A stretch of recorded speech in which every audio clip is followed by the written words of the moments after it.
Hi everyone, welcome to another Careers Division award winner video.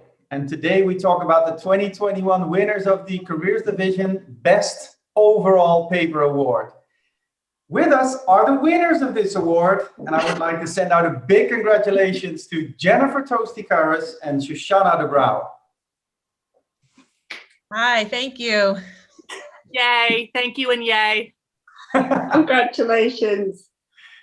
Also welcome to the chair of our committee. You already heard her sending out the congratulations. The Best Overall Paper Award was judged this year by 4 persons in the committee: Ariane Foadvo, Wolfgang Meyerhofer, Daniel Spork, and the chair, she's with us today, Julia Richardson. Welcome, Julia. Hi.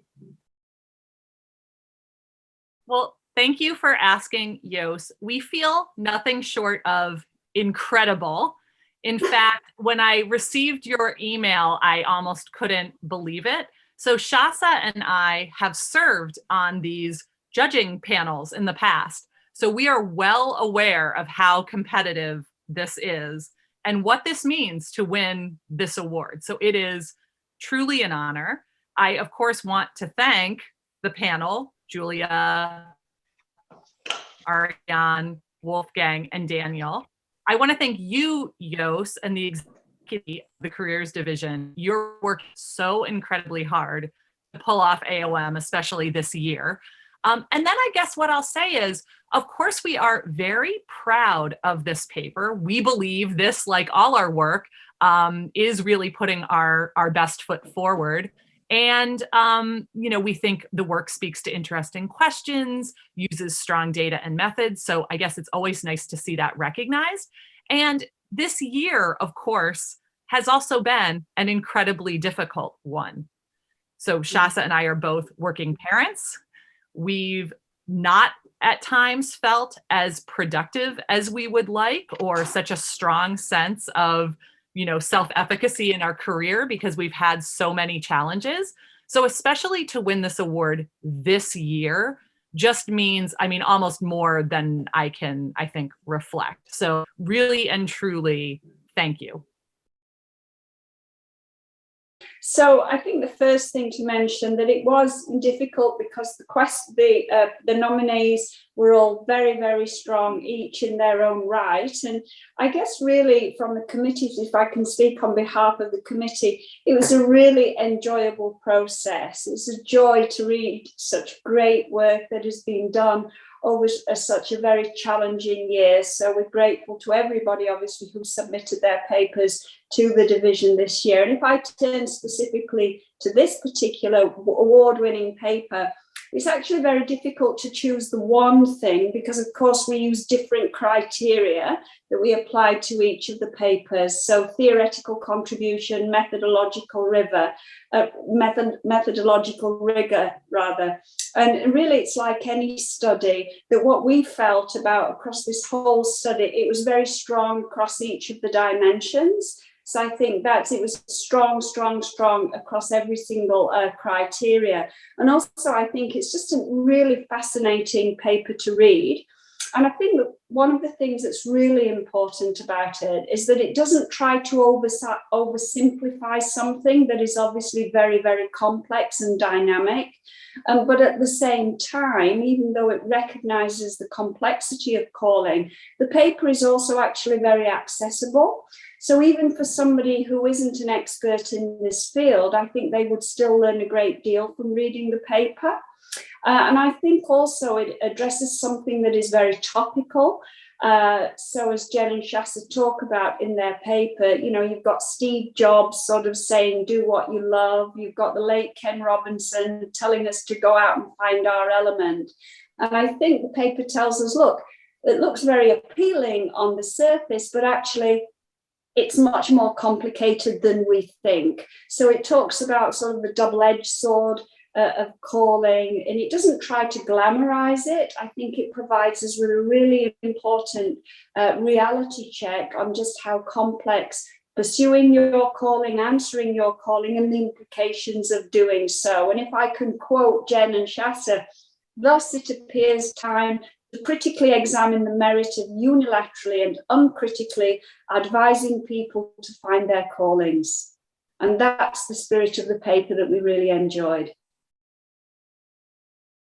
We hope that the work we put out is seen as being as strong by others who aren't us as we find it. But I think that Julia really picked up right on the heart of the paper, which is about re-examining some of these critical assumptions that we have within the calling literature. A key one that's never examined or unpacked is that people can actually, it's not just about sort of knowing what the calling is and then magically being able to work in it or enact it, that there may be situations in which people, for whatever reason, are unable to work in the calling. And what does that mean? So we know about unanswered occupational callings, but this, like a lot of calling research, tends to either be quite static, taken at one point in time and studied cross-sectionally, or retrospective, looking back. So tell a story, but that story is still retrospective. And I think some of the beauty of Shasa's data, the data that she's been collecting since she's a grad student for over a decade, and which we really try to highlight in the paper, is that we are watching people's actual careers unfold over time. So decisions they make, cognitions that they have earlier on, we're then able to see several years later what happens in terms of, are people able to actually pursue the callings or not? And then what does that mean? I think the other thing that I'll say, and this may be helpful in terms of just others who are thinking about where do insights in the data come from? And one was just realizing we could sort of, critically re-examine this key assumption. And I think sometimes we don't do that enough, whether it's with calling or with just other, career theories or career, expectations that we have about how people's careers will play out. This really started, the origin of this paper was a very unexpected finding. And that was among the musicians when we looked at the relationship calling and income and calling and well-being. They were not the direction of relationships we expected to find. We expected to find a purely positive relationship, right? Calling's great. Calling helps income because these are the good employees, and calling helps subjective well-being because it means something to people's lives to experience a calling in their work. And we didn't find that.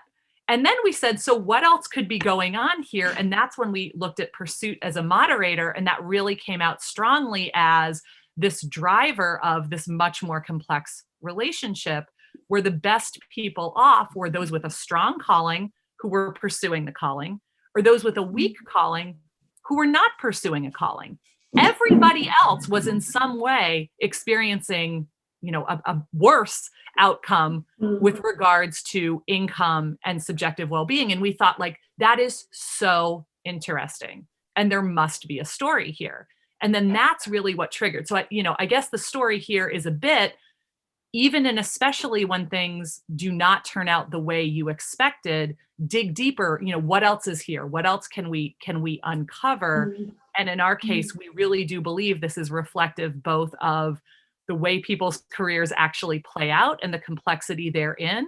And also, as Julia mentioned, and I think that's really something we want people to take away, this advice, just follow your calling, is a little more complicated than how we talk about it. I think that was really important there, Jen, because also this notion of occupational regret, I found that fascinating. I have to say, we hadn't seen that before, and I thought it was really fascinating, very topical. That's right. And I think we could all say, especially now, when we have these big, as Jos has written about, career shocks like COVID, we'll see even more things that don't go as people plan. Well, I think I haven't spoken about it yet, but one of the key things, strengths of the paper, was obviously this was that rare beast, the longitudinal study. And we often see, don't we, in the future implications, next research, many of us, we like to put, a longitudinal study is required. for whatever field we're exploring. And I think that this is a wonderful example of somebody, a group of scholars who have worked hard and actually have created this rare beast, the longitudinal study. And I think that speaks to volumes on a number of levels. First of all, it speaks very favorably towards Jen and Shas's motivation to keep this study going over a period of 11 years, which I think is absolutely incredible. And I may be wrong, but I think I can remember many years ago now, it feels like, this data from this study being presented at an EGOS gathering many years ago. And I believe that something from this study actually won an award at that EGOS conference. So that took me back quite a few years. But in terms of the implications, our hope is this would actually encourage other scholars to engage, to design longitudinal studies of this nature. I think that's very important. And I think the second learning from this, it was really good to see how Jen and Shasta, and Jen has already spoken about it, the openness to be surprised by our data. Because oftentimes, and I think when you've been studying a particular topic for many years, you think you have an expectation of what you're going to find in there. And it was really lovely to see two scholars saying, hey, we're surprised by our data. Let's peel back the covers a bit further and see what else is going on here. Well, I think a natural follow-up to what Julia just said is we're always, and really this has been Shasa's labor of love, as I've said, tending and maintaining this data set for as long as we've had, from the doctoral days to now, well into her career. And I think we're always at this crossroads. Do we collect more data? It's such an incredible amount of work to do it. But I think the benefits so far outweigh the costs. So just in terms of thinking, we're often at this crossroads of like, do we go for it? Do we not? If yes, then what do we ask? I mean, all the typical questions that then come up. And I just think that it's through continuing to follow these folks and the strong benefit we get as career scholars by being able to ask and answer these kinds of questions that really gives us the motivation, especially when it's so daunting to think about all that's involved in another data collection, but to actually go forward and do it. So certainly that's a strong one for us. I think also this paper is one of the first times that we've looked into what I'll call the more objective career outcomes like income. Yeah. And I think that's really interesting. We don't tend to look at objective outcomes within calling. We strongly favor the subjective side. And so that was really interesting and got me thinking a lot more about what else could be done there around things like, you can think about rank or tenure or, in addition to income, promotions, things like that. And I think also because this is such in some ways, non-traditional crew in terms of being musicians, so they don't look as similar to the typical, organizational workers that we're used to studying. It's always interesting to think of creative ways to maximize this data set, but also find analogs for what might be happening in more generalizable types of occupations. And then I guess the other thing I'll say is, we've continued to develop this paper even since the version that we submitted to AOM. So we're just continuing to push ourselves to really nail what is the theoretical story of what's going on here. And so we've come more to a place of the theoretical story being about goal pursuit, and that those who are unable to pursue their callings are really unable to attain this goal that they have for themselves, which is to work in the calling and therefore fully enact the calling. So I think we're just continuing to play with what is the strongest possible theoretical story, and then how do we maximize that? And so I think that, of course, at the end, you always say, well, what is the agenda for future research? And I really do think this is a paper where I hope for us and others, there will continue to be a strong agenda theoretically, just as there is methodologically. I think that First thing I think, is the paper interesting? It's that old question that, I don't know if you got this question, but certainly when I was doing my PhD many years ago, the so what question. Nobody's ever done this before, or you've got all this passion for this, but so what? What are the implications here? So I think that speaks to the importance of topicality. How relevant is the subject that you're exploring, the focus of your paper? How relevant is it to, the rest of society or a particular cohort of society? So it's about relevance. I think it's about topicality. Also, of course, what's new here? I think that's very important. And I think the beauty of this paper, it demonstrated to us something that is very topical. It's something that's in the broader media a lot.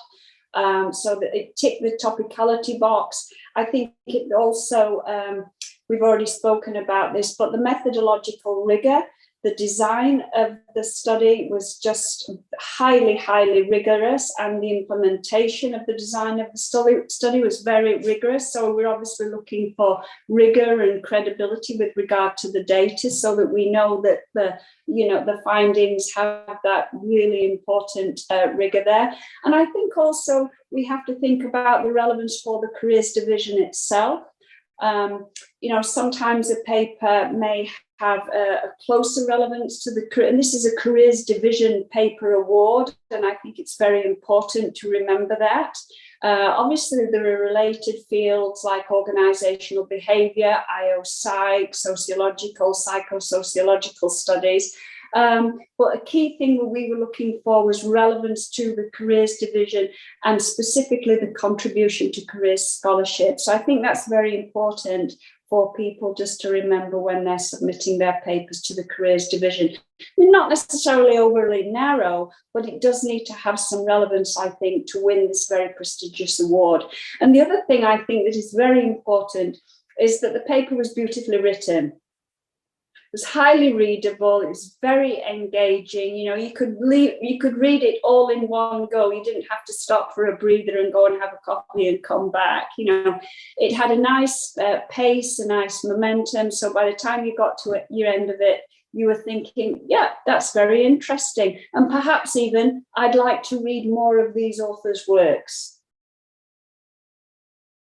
So I think I'll start. I mean, Shasa's camera is on, and she has her 3-year-old Ariel is in the screen. We are doing all of this because and despite balancing very hectic, non-work lives. And this is a literal illustration of this. So I think the first thing that I want to say is and it's hard for me still to really hear what Julia's saying and take it in. Like, as much as on one hand, I believe in my work, to hear these beautiful things she's saying. I mean, again, I think so often we're so focused in this profession on the tough review, the tough critique.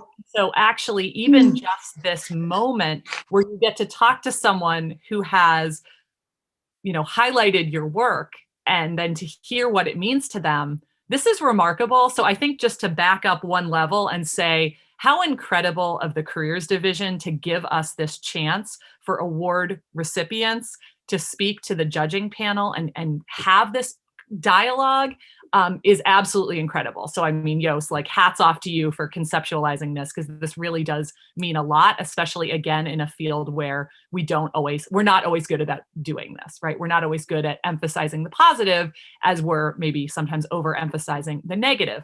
So with that said, I think we sometimes believe that these papers form wholly, right? Like Shasa and I sat down and just wrote this beautiful, award-winning paper. And that is not at all what happened. So this paper started, it was part of a bigger paper. It was one study in a bigger paper that got split apart because it had been through the ringer at all these, we had tried to submit it and kept hearing back that there was too much going on. And reviewers seemed to really like this study. And so we thought to ourselves, can we split this out and make it a standalone paper? But that took a tremendous amount of, risk on our part. We were second guessing, is this the right call? Is this enough? That's always the question you have. Is this enough to be a standalone paper. And I mean, so this paper has been through the ringer already to the point where we feel like we're at this point. Is it strong enough? Is in this case, because the data are what they are, we just keep going back to, is the theory strong enough? Is the theory strong enough? And so we're even since AOM adding new theoretical lenses to try to just make it that much more compelling, because again, we believe in the work and we want it to get to an outlet that, that people will read. So I think that the story here for others looking to do the same thing is one of perseverance. So perseverance through a difficult year where our working lives and our non-working lives collided in epic and unprecedented ways. But this is a field that requires perseverance. So I think that believe in your work, try to put the strongest and best work out there, and that's controlling what you can control. And then try to believe that with perseverance and a willingness to go back to the drawing board and back to the drawing board, sometimes an agonizing amount of times, eventually that work can see the light of day. One last thing I'll say, we've said a lot about collecting longitudinal data and how motivating, a paper like this should be for doing that. But a lot of you watching might have questions like, how? Give me tips. How do I actually do this? Shasa's data set is amazing. How do I do this for myself? So there is a sort of answer, if I may shamelessly plug a handbook that Wendy Murphy and I, my colleague at Babson, just co-edited, the Handbook of Research Methods and Careers. Yos co-authored a chapter that's in there, and Shasa and Hannah Wiseman co-authored a amazing chapter that's all about the ins and outs, ups and downs of collecting longitudinal data, like what we use in the paper, like Shasa's data that she's been tending for so many years. And it is filled with tips and tricks for doing this successfully. So please check that out. Again, absolutely shameless plug, but I think it's one of the few times, and Shasa, correct me if I'm wrong, that you really have tried to codify what you did and how, and give people a realistic sense of what it takes to collect data like this. And so we, obviously hope this will be extraordinarily helpful for anyone looking to do this. So again, I mean, we are so humbled and honored by this award, and just hope this story can be inspirational to others. So thank you. I just wanted to build on Jen's theme of perseverance to comment on the longitudinal data compliments. And first of all, it's wonderful to hear this, but I would broaden it as well for encouraging people who are trying to write, award-winning careers division papers. It doesn't need to be longitudinally based, but just thinking in an ambitious way about whatever data you're trying to collect. I think that's perhaps the more important question. Ultimately we need our data to match our research questions. And, looking around our group here, we're not all quantitative researchers, right? It doesn't need to be about doing ambitious quantitative research. Actually, the chapter I wrote with Hannah involves talking about qualitative longitudinal research as well. But, again, looking at this group right here, we all have used ambitious data collection. And we need the theory to go along with that, obviously, but ultimately, that's the foundation of a paper. You can't change your data besides collecting more of it. And so I just encourage anyone who's watching, who's trying to write an award-winning paper, to just be as ambitious as possible, whatever methods it is that you may be most inclined to use. I would just like to thank you, Jen and Shasa, for, all your excellent work in the area of calling specifically, but I think the field of careers research in general. This award, to me, feels like a very fitting acknowledgement of the leadership you've taken. So, once again, congratulations, and thank you for sharing all your valuable insights. Again, also a big thank you to the entire committee that took the time and effort to go through these nominated papers, discuss them. So Ariane Froidevaux, Wolfgang Meyerhofer, Daniel Spoor, and of course, Julia Richardson. Thank you so much for doing this. Thank you for the invitation. Thank you very much for the invitation, Jos. It was a great pleasure. Thank you. And finally, not to forget this, the conference is coming up, so don't forget to check out the actual presentation of this paper, because we've discussed it at length. but Jen and Shasta will actually talk about it during the virtual AOM conference this year. So please make sure to check your programs and attend this meeting.